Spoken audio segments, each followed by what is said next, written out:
Hello बच्चों, आप लोग कैसे हैं। मैं आशा करती हूँ कि आप लोग बहुत अच्छे होंगे और अपनी पढ़ाई भी बहुत अच्छे से कर रहे होंगे। मैं आपको हिंदी पढ़ाऊंगी और ये हिंदी आपके लिए यूपी कांस्टेबल के लिए और लेखपाल के लिए बहुत ही आवश्यक होने वाली है, बहुत ही जरूरतमंद होगी। आइए हम हिंदी पढ़ते हैं बच्चों।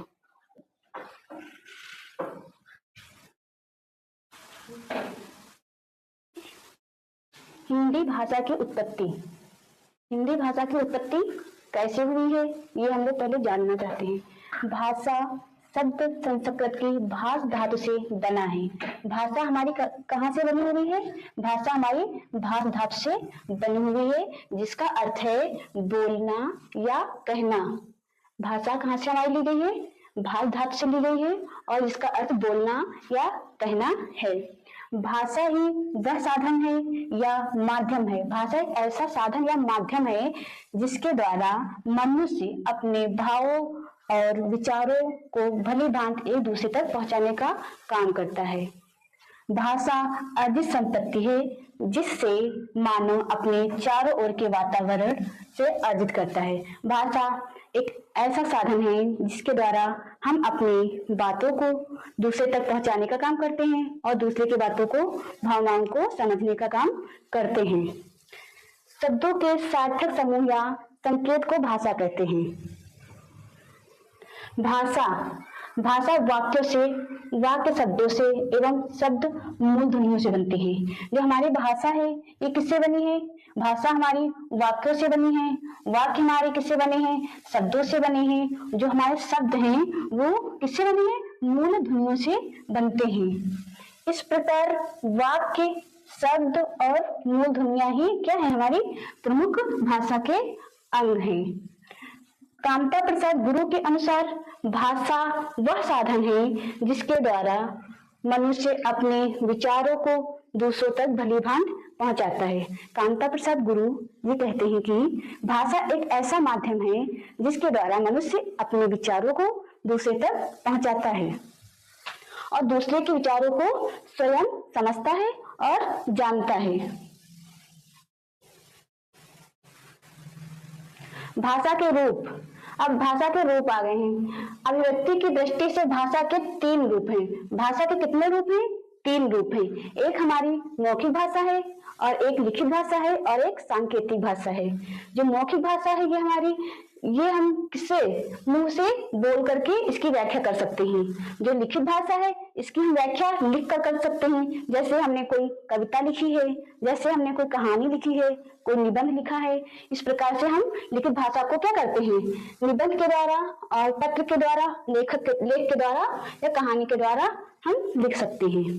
सांकेतिक भाषा हम संकेतों के द्वारा समझते हैं, इशारों के द्वारा, जिसको हम सांकेतिक या इशारे के द्वारा भाषाएं कहते हैं। जिसके द्वारा हम किसी को मतलब संकेत देते हैं कि हाँ, जैसे कि इस से गूंगे लोग होते हैं। गूंगे लोग क्या कहते हैं कि जो है अपने मतलब की भावनाओं से या अपने मतलब की इशारे से अपनी भाषा को दूसरे तक समझाने का काम करते हैं।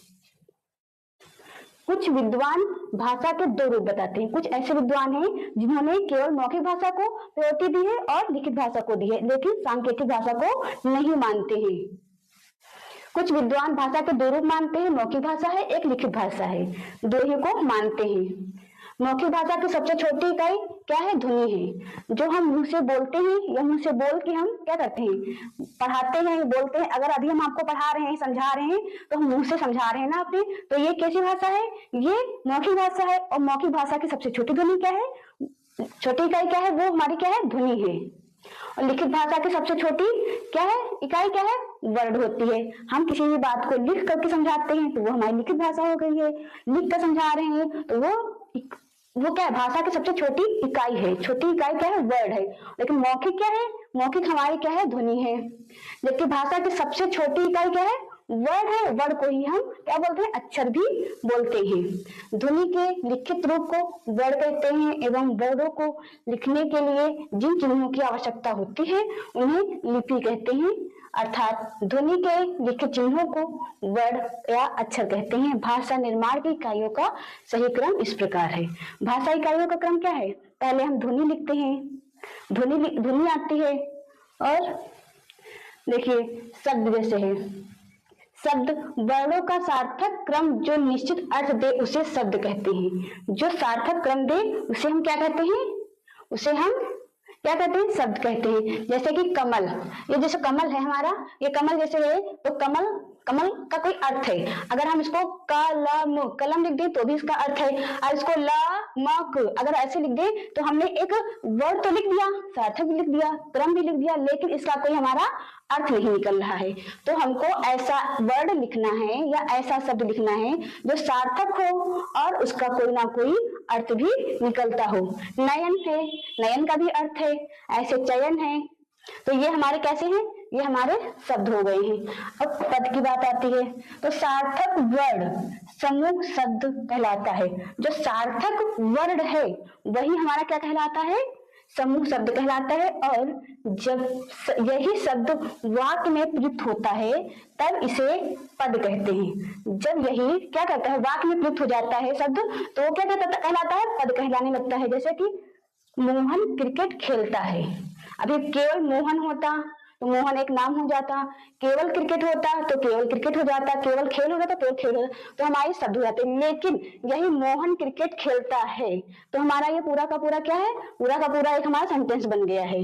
ठीक है, तो यह वाक्य 4 शब्दों में बता, जैसे मोहन है, क्रिकेट है, खेलता है, इन सब में बट गया है। किंतु वाक्य में प्रयुक्त होने पर ये शब्द पद कहलाते हैं। अगर ये वाक्य में प्रयुक्त होंगे तो ये हमारे क्या कहलाएंगे? पद कहलाएंगे।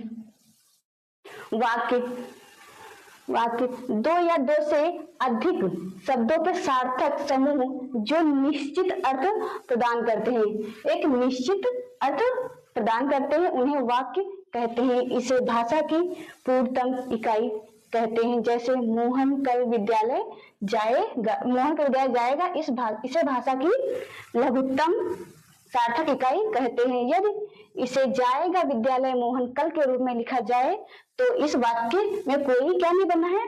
इसका कोई अर्थ नहीं बनना है। तो ये क्या होगा? ये हमारा जब अर्थ नहीं बनता है तो ये हमारा कोई सार्थक या क्रम नहीं होता है। हिंदी भाषा का विकास।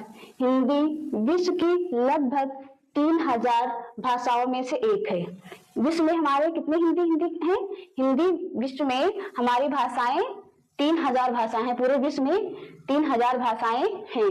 हिंदी की आदि जननी भाषा संस्कृत है। हिंदी को कहाँ से लिया गया है? संस्कृत से लिया गया है। हिंदी का नाम हिंदी शब्द फारसी भाषा का है जिसे ईरानियों ने दिया था। हिंदी नाम कहाँ का है? ये हिंदी शब्द जो है कहाँ का है? फारसी का है। ये हिंदी शब्द फारसी का हो गया है और इसे किसने दिया था? ईरानियों ने दिया था। हिंदी का आरंभ अपभ्रंश से माना जाता है। हिंदी का जो आरंभ कहाँ से हुआ है? अपभ्रंश से हुआ है। ये अपभ्रंश से हुआ है। हिंदी रूप व आकृति की दृष्टि से वियोगात्मक या विश्लिष्ट भाषा है। हिंदी हमारी कैसी है? ये वियोगात्मक है या विश्लिष्ट भाषा है। इसी प्रकार हमारी जो संस्कृत है, संस्कृत हमारी कैसी है? संयोगात्मक भाषा है। संस्कृत हमारी कैसी भाषा है? संयोगात्मक भाषा है। और इंग्लिश, अंग्रेजी, जो अंग्रेजी है हमारी कैसी है? अंग्रेजी हमारी कैसी है? वो भी हमारी वियोगात्मक है।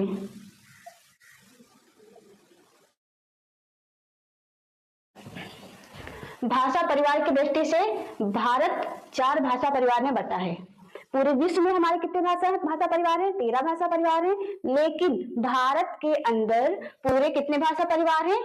4 भाषा परिवार। ये पॉइंट नोट करिएगा, ये 4 भाषा परिवार हैं। और चारों में सबसे बड़ा भाषा परिवार कौन सा है? भारोपीय भाषा परिवार है। भारोपीय भाषा परिवार है। उसके बाद हमारी द्रविड़ है, ऑस्ट्रिक है, चीनी तिब्बती है। जो भारोपीय भाषा परिवार है वो भारत में बोले जाने वाली 73% बोली जाती है। जो द्रविड़ हमारी है वो 25% बोली जाती है। ऑस्ट्रिक जो भाषा है 1.3% बोली जाती है। चीनी तिब्बती कितनी बोलते हैं? 0.7% बोली जाती है। सबसे छोटा परिवार कौन सा हमारा यहाँ है? चीनी तिब्बती का है। चीनी तिब्बती का है। लेकिन जो हमारे पूरे विश्व में जो सबसे ज्यादा बोली जाने वाली भाषा कौन सी है? वो अंग्रेजी है। विश्व में बोली जाने वाली भाषा, विश्व में प्रथम नंबर पे कौन सी भाषा है? अंग्रेजी है। अंग्रेजी है। और दूसरे नंबर पे कौन सी है? दूसरे नंबर पे हमारी चीनी तिब्बती है, चीनी तिब्बती है। और थर्ड नंबर पे हमारी विश्व में बोली जाने वाली भाषा कौन सी है? हिंदी है, कौन सी है? हिंदी है। ये पॉइंट नोट कर लीजिएगा आप लोग। हिंदी की लिपि देवनागरी है। हिंदी की लिपि क्या है? देवनागरी है। सर्वप्रथम देवनागरी का प्रयास गुजरात के राजा जयभट्ट के शिलालेखों में हुआ था। जो देवनागरी लिपि है हमारी, देवनागरी लिपि का विकास कहाँ हुआ था? गुजरात में हुआ था। किसके शिलालेख थे वो? जयभट्ट के शिलालेख थे। जयभट्ट हैं वो कहाँ के राजा थे? गुजरात के राजा थे। हिंदी की लिपि देवनागरी का विकास उत्तरी ब्राह्मणी से हुआ है। वेरी मोस्ट इंपॉर्टेंट क्वेश्चन है ये कि जो एक हिंदी की लिपि जो देवनागरी का विकास कहाँ से हुआ है? तो उत्तरी ब्राह्मणी लिपि से हुआ है। और इसी प्रकार जो ये हमारी भाषाएं हैं, ये लिपियां हैं। जैसे ये हिंदी है, हिंदी की लिपि क्या है? देवनागरी है। उर्दू की लिपि क्या है? फारसी है। और पंजाबी की लिपि क्या है? गुरुमुखी है। मराठी की क्या है? देवनागरी है। ऐसे अंग्रेजी की भी होती है, उसकी रोमन है। संस्कृत की भी क्या है? देवनागरी है। इंडिया का नाम यूनानियों ने दिया है। देखिए जो इंडिया है इसका नाम किसने दिया है? यूनानियों ने दिया है। हिंदुस्तान का नाम किसने दिया है? ईरानियों ने दिया है। अगर आपको याद करने में जरा से भी कंफ्यूजन हो रही है तो आप इसको इस तरह से याद कर सकते हैं। जैसे यहाँ पे हिंदुस्तान है तो हिंदुस्तान में ये छोटी ई है और ईरानियों में बड़ी ई है। तो ऐसे हमको दोनों में कंफ्यूजन होगा, इंडिया यूनानियों ने दिया है या ईरानियों ने दिया है, हमको कंफ्यूजन हो सकती है। अभी हमको तो याद हो जाएगा, लेकिन आने वाले टाइम में या हमको थोड़ा सा डाउट बन सकता है इस बात पे कि शायद इंडिया का ईरानियों था या जो है यूनानियों था। तो इसलिए हमको इससे याद करना है, हिंदुस्तान में ही है, मतलब ही में हमारी छोटी ई की मात्रा लगी है और इसमें ईरानियों में क्या है? बड़ी ई है। तो हिंदुस्तान नाम ईरानियों ने दिया है और इंडिया नाम यूनानियों ने दिया है। हिंदी, हिंदू, हिंदुस्तान का नारा, ये क्या है? नारा है। हिंदी, हिंदू, हिंदुस्तान का नारा भारतेंद्र हरिश्चंद्र जी ने दिया है। किसने दिया है? भारतेंद्र हरिश्चंद्र जी ने दिया है। हिंदी की खड़ी बोली का व्याकरण, हिंदी व्याकरण नामक पुस्तक जेशुआ केटलर ने लिखी थी। ये हमारे कहाँ के रहने वाले थे? ये हमारे डच के रहने वाले जेशुआ केटलर थे। हिंदी व्याकरण हिंदी का प्रथम व्याकरण है। इसे कामता प्रसाद गुरु ने लिखा था। कामता प्रसाद गुरु को हिंदी व्याकरण का पाणिनि कहा जाता है। जो कामता प्रसाद गुरु जी हैं उनको पाणिनि की एक उपाधि दी गई है। पाणिनि उनको एक मतलब सम्मानजनक पद दिया गया है। उनको क्या कहा गया है? पाणिनि की उपाधि से पुकारा जाता है। किसको बुलाया जाता है? कामता प्रसाद गुरु जी को बुलाया जाता है। भारत में भाषा का विकास क्रम, भारत में भाषा का कैसे किस क्रम में विकास हुआ है? पहले हमारी क्या आई? संस्कृत आई है, फिर हमारी पाली आई है, प्राकृत आई है, अपभ्रंश आई है, अवहट आई है, पुरानी हिंदी है और हिंदी को 3 पार्ट में ऐसे ही विभाजित कर दिया है। जो संस्कृत हमारी है, संस्कृत को हमने 2 भागों में बांटा है। एक है हमारी वैदिक संस्कृत है, एक हमारी क्या है? वैदिक। एक हमारी वैदिक संस्कृत है और एक हमारी क्या है? लौकिक संस्कृत है। एक लौकिक संस्कृत है। ये हमारी जो है 1500 से 800 के बीच में थी और ये जो लौकिक संस्कृत हमारी है ये 800 से 500 के बीच की है। ये बात याद रखिएगा आप लोग। फिर हमारी पाली है, प्राकृत है, अपभ्रंश है, अवहट है। जो ये अवहट है ये क्वेश्चन आता है बहुत ज्यादा। जो अवहट है ये हमारी किन 2 भाषाओं के बीच में है? तो इसको हम किसके बीच में बताएंगे? ये हमारी अपभ्रंश और हिंदी के बीच में आती है। हमको ये नहीं बताना हमारी पुरानी हिंदी के बीच में आती है, नहीं, ऐसा क्वेश्चन नहीं आएगा। ये पूछा जाएगा जो ये अवहट है ये किन 2 भाषाओं के बीच में आती है? तो हमको बस 2 ही बताना है, एक अपभ्रंश है और कौन सी दूसरी है? एक हिंदी है। दोनों के बीच में अवहट आती है। ये हमको ध्यान रखना है बहुत अच्छे से। जो संस्कृत है वो 500 ईसा पूर्व से 1500 ईसा पूर्व से 500 ईसा पूर्व के बीच की है। पाली जो है 500 ईसा पूर्व से 1 ईसा पूर्व तक की है। प्राकृत 1 से 500 तक है। अपभ्रंश जो है 500 से 900 है। अवहट जो है 900 से 1100 है। पुरानी हिंदी 1100 से 1400 है। मध्य हिंदी जो है 1400 से 1850 से। आधुनिक हिंदी 1850 से अब तक की है। जो आधुनिक हिंदी है 1850 से ये वाला, और ये जो अपभ्रंश है ये वाला और ये जो संस्कृत है ये तीनों हमारे बहुत ही इंपॉर्टेंट हैं। भारत की पहली राष्ट्रभाषा पाली रही है। अशोक के समय की बात कही जा रही है। जो भारत है, भारत की जो पहली राष्ट्रभाषा क्या थी? पाली थी।